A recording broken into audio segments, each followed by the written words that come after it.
It's always slightly terrifying when Captain America shows up in an X-Men comic, usually because the X-Men writers will write him as just a stand-in for the US government, which puts him at opposing odds with the mutants. And so when Captain America showed up in X-Men United issue 2, I was a little scared, but I'm happy to say that the writers actually did pretty well here. He wasn't written out to be this perfect hero by any means, but he also wasn't just some anti-mutant asshole. My name's Brexton, and today we're going to review X-Men United issue 2, which, as you can guess, features Captain America.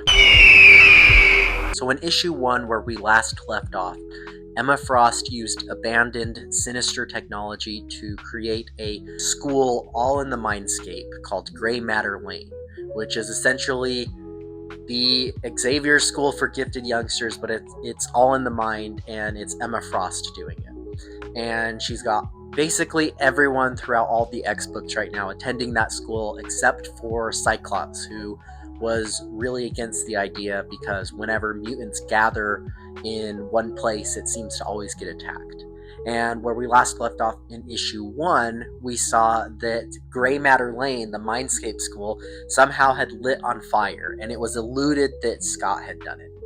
And that's where we left off. And I thought it was a misdirection because, Scott Summers has been in a bad place recently and is really doubting how to move forward with mutants. But I didn't think he would light the school on fire. But that was confirmed to be true in this issue. He was working with Quentin Quire to do a sort of psychic fire just to test the school's safety protocols, because that was one thing that he really doubted. And Emma Frost got there immediately, put it out, and got into an argument with Scott, where Scott was essentially saying, look, you said that this technology was safe, you barely know what this technology is, and you're open to attacks. And Emma viewed Scott doing this as sabotage, and it just turned into this big argument. Scott left. So my thoughts on this: I think it was really dumb for Scott to have Quentin set fire to the school. I would imagine Quentin Quire doing something like that, but for Scott, my initial reaction was that it was out of character for him. But then I remembered something from the all-new X-Men run in, I think, 2019, where Emma described Scott Summers as being ruthless. Ruthless not in that he's evil or anything, but in that he will do whatever it takes, no matter what, to do what he believes will keep mutant kind safe.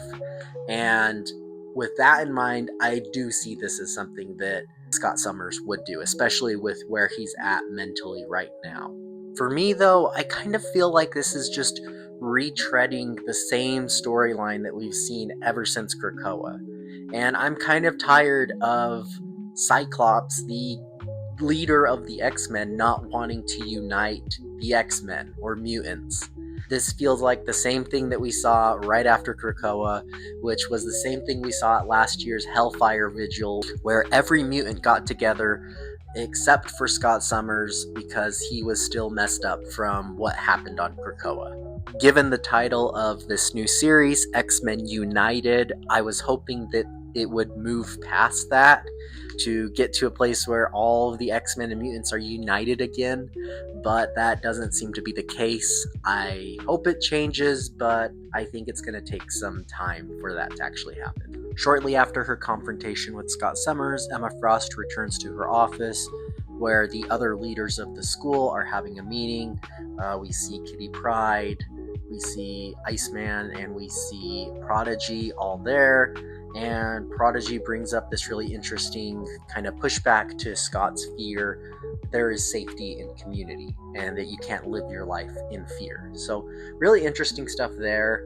But this is all interrupted once we get into our A-plot with the entrance of Captain America. Captain America shows up in the Mindscape, and reveals that Emma Frost has given him permission to use their new empathy machine, which we learned in the last issue is essentially Cerebro but with emotions, and it allows the X-Men to find mutants to recruit to the school. Captain America has another reason for using it. This starts a big rift between Kitty Pryde, Prodigy, and Iceman versus Emma Frost, where most of the group does not want to be loaning out services to other people. Like, they think that this school and the empathy machine needs to be used for mutants, and that they shouldn't be like using it to gain influence or make money off of deals with other people.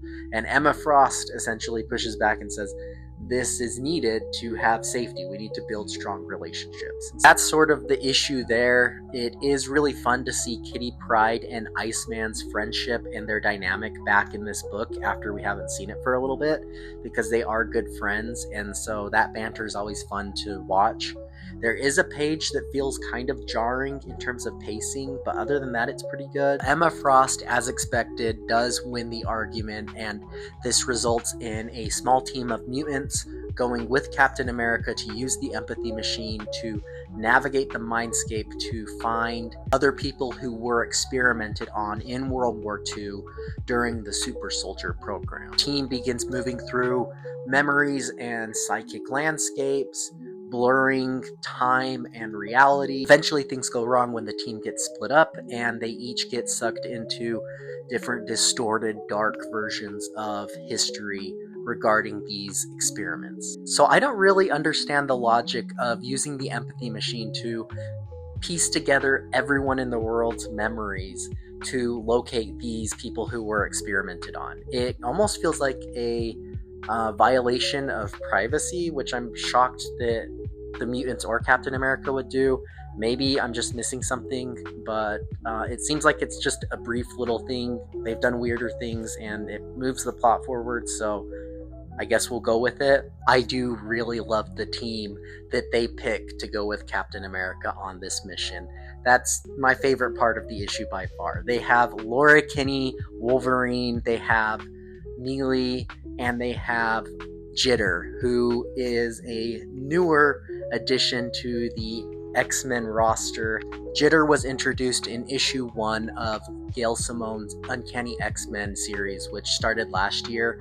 She was part of the Outliers, this group of mutants that are kind of like the New Mutants in a way, but they're being trained by Rogue right now. It was really cool to see Jitter get a moment outside of that Uncanny X-Men book to shine. Her powers are really cool. For 1 minute, she can be the best in the world at basically anything. She's my favorite Outlier so far. I have